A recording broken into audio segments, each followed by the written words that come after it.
చెప్పినట్లు మీరు చేయండి. ఆయన ఏం చెప్తుందో మీరు చేయండి. యేసుప్రభు ఏం చేసిందంటే ఆ బాణల్ని, నీళ్లు కొట్లుంటాయి డ్రమ్ములు, ఆ డ్రమ్ముల్ని నీళ్లతో నింపమన్నాడు. నింపినాక ఆ నీళ్లను ఆ వివాహం యొక్క పెద్ద దగ్గరికి తీసుకెళ్ళమన్నాడు. అండ్ ఆయన తాగి అది ద్రాక్షరసం, నీళ్లు ద్రాక్షరసంగా మారింది. యేసుప్రభు చేసిన మొదటి అద్భుతం ఇది. దేవుడు శరీరధారిగా లోకానికి వచ్చి చచ్చిపోయిన లేపిండి. ఎన్నో ఆశ్చర్యకార్యాలు, కానీ మొదటి ఆశ్చర్యం ఎక్కడ చేసింది తెలుసండి? పెళ్ళిలో చేసింది. ఏం అర్థమవుతుందో తెలుసా? దేవుడికి మన పెళ్ళిళ్ళ గురించి పట్టింపు ఉన్నది. మన కుటుంబం ఏమైతుందో దాని, మన సమస్యలు, మన బాధలు దేవుడు పరిష్కరించగలడు. నిజంగా ఆయన దగ్గరికి వెళ్ళి ఆయన సహాయం అడుగుతుంది. ఎవరైనా ఈరోజు నా కుటుంబం నరకంగా ఉంది, పాడైపోయి ఉన్నది, పిల్లలు దేశదిమ్మలైండ్రు, నాకు ఏం చేయాలి అర్థమక్కలే, దేవుని దగ్గరికి వెళ్ళి దేవుడి సహాయం అడుగు. ఆయన చెప్పినట్లు చెయ్యి. లోకం యొక్క సమస్య ఏంటో తెలుసండి? ఈరోజు ఎన్ని రోగాలు, ఎన్ని సావులు, ఎన్ని యుద్ధాలు, ఎన్ని బాధలు ఈ చూసి చాలా మంది అనుకుంటారు అసలు దేవుడు ఉన్నాడా? దేవుడు ఉంటే ఎందుకు ఈ కష్టాలు, బాధలు? దేవుడు ఉంటే ఎందుకు ఎవరికి సహాయం చేయడు? బైబిల్ చెప్తుంది దేవుడు అన్ని మంచిగా చేసిండు, కానీ మొదటి మనిషి దేవుడు చేయొద్దన్న పని చేసిండు. దేవుడి మాటలే ఆ క్షణం నుండి దేవుడు మనిషి విడిపోయింది. దాన్ని పాపము అని బైబిల్ చెప్తుంది. అండ్ పాపం వల్ల దేవునికి దూరం అవడమే కాదు, ఈ లోకంలో ఉన్న బాధలన్నీ పాపం వల్ల వచ్చింది. అని అక్క దయచేసి సావులు చూసినప్పుడు, యుద్ధాలు చూసినప్పుడు, కోవిడ్ చూసినప్పుడు దేవుడిగా తిట్టుకోవాల్సింది. దేవుడు మనుషులతో ఆటలాడతలేడు. ఈ మనము, మన స్వార్థము, గర్వము, మనం చేసే పాప పనులతో లోకాన్ని ఒక నరకంగా చేస్తున్నాం.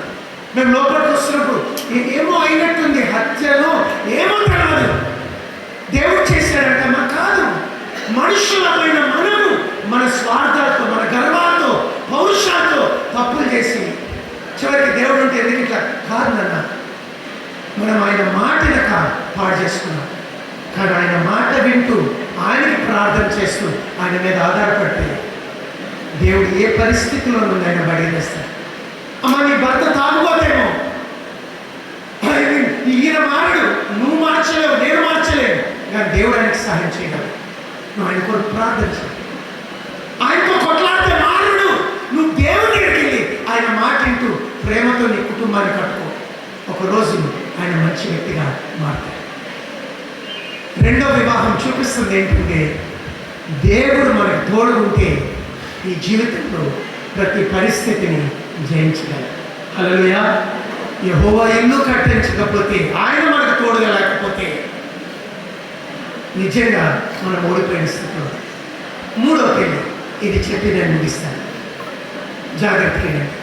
బైబిల్ చెప్తుంది ఇంకొక పెళ్ళి జరగబోతుంది.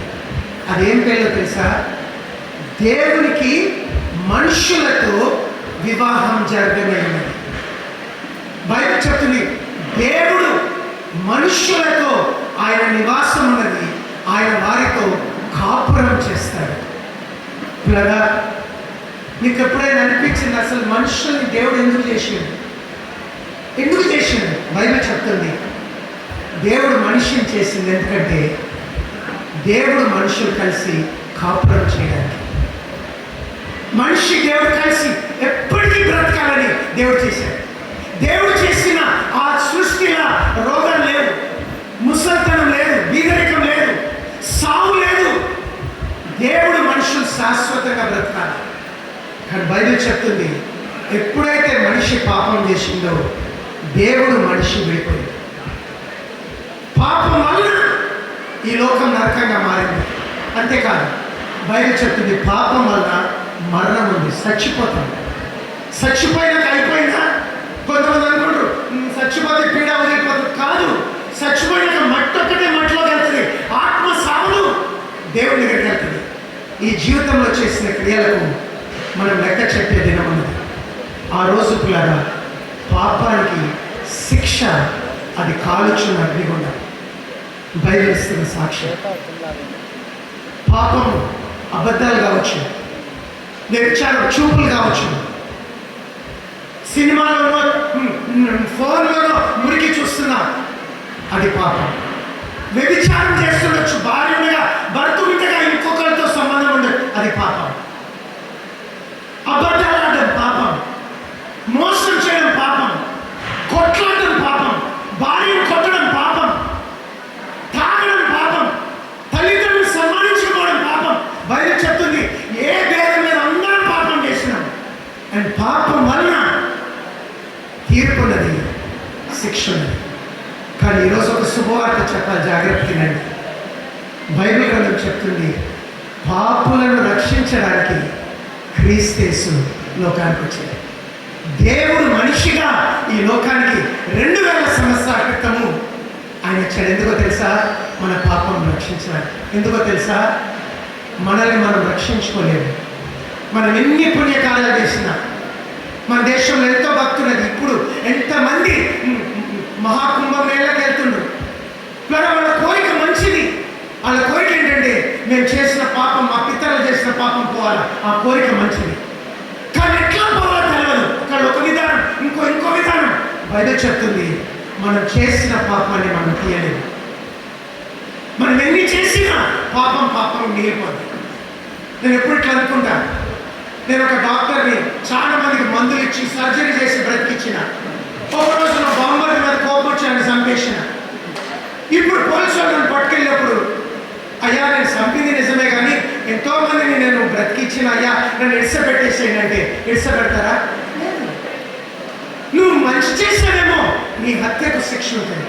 లేదా మనం చేసిన పాపాన్ని మనం ఎన్ని మంచి పనులు చేసినా తీసుకొని. కానీ శుభవార్త ఏంటంటే పాపులను రక్షించడానికి యేసుప్రభు లోకానికి వచ్చాడు. ఆయన సిలువలో చనిపోయినప్పుడు మనందరి శిక్షను ఆయన మోసాడు. దేవుడు మనల్ని చూసినప్పుడు మన కులం చూడడు. కులం దేవుడికి పట్టింపు లేదు. నాన్న నీ మతం కాదు, మతాలు మనం పెట్టుకున్నాం మంచిగా చెప్తాయి, కానీ మతం మన పాపాన్ని తీయదు. నన్ను నీ భాష చూడడు, రంగు చూడు. ఒక్క మనిషి నుండి అందరినీ తయారు చేశాడు. అందరం పాపం, మనందరి కొరకు ఆయన సిలువలో ప్రాణం ఇచ్చింది. ఇప్పుడు మన హృదయంలో చూస్తుంది.